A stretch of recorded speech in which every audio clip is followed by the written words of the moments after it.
প্রিয় দর্শক মণ্ডলী, আসসালামু আলাইকুম। আশা করি দেশ এবং দেশের বাহিরে যেখানে যে অবস্থায় আছেন ভালো আছেন এবং সুস্থ আছেন। প্রিয় দর্শক মণ্ডলী, আমি এখন এই মুহূর্তে অবস্থান করছি সিরাজগঞ্জ জেলা ঐতিহ্যবাহী সেই তারাস বাজার। আপনারা জানেন বিগত কিছুদিন আগেও আমি তারাস বাজারকে কেন্দ্র করে আমি প্রতিবেদন করেছি। আজকে চলে এসেছি শাহিন ভাইয়ের। আমরা এই তারাস বাজারে এই কাপড় পট্টিতে আসলে এই মানুষটাকে দেখতে পারবেন। এখানে দেখবেন যে সে কিন্তু একজন টেইলার্সের মালিক। তার এখানে সুদক্ষ কারিগর দ্বারা উন্নত মানের পোশাক, রুচিসম্মত পোশাক তৈরি করে থাকেন। এই যে আমি দেখানোর চেষ্টা করছি কাছ থেকে স্বর্ণার লেডিস টেইলার্স। তো এটা তারাস বাজারে অবস্থিত। এখানে রুচিসম্মত পোশাক যদি নিতে চান তারাস বাজার চলে আসুন সেই শাহিন ভাইয়ের এই স্বর্ণা লেডিস টেইলার্সে। তো আমি এখানে এসেছি, ঘুরে ঘুরে দেখলাম অনেক কালেকশন এই ঈদ উপলক্ষে আছে। এই যে দেখাচ্ছি আমি আপনাদের।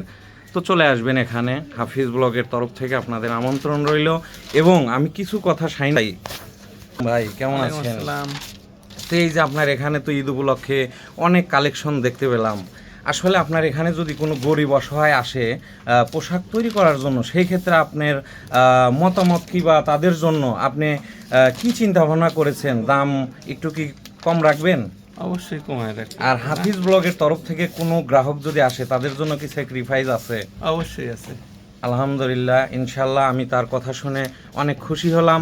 সে সুন্দরভাবে বলেছে যে আমার ফলোয়ার্সদের জন্য কিন্তু স্যাক্রিফাইস করবে। এখানে আর এক বড় ভাইকে দেখছি, এখানে আর এনাকে দেখছি, ইনার নামও কিন্তু এই যে শাহিন টেইলার্স। তো যাই হোক, পাশাপাশি দোকান, ভালো লাগলো, তাদের সাথে কিছু সময় কাটালাম।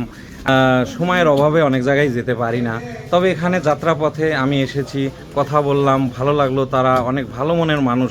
তারা কিন্তু একটা কথাই বলেছে যে আপনার তরফ থেকে এবং অসহায় মানুষ আসলে কম রাখা হবে।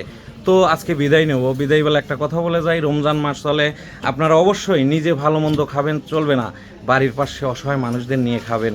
এবং আরেকটা কথা বলি যে এই যার পেট ভরা আছে তাকে খাওয়াবেন না, যে অনাহারে আছে তাকে অবশ্যই খাওয়াবেন।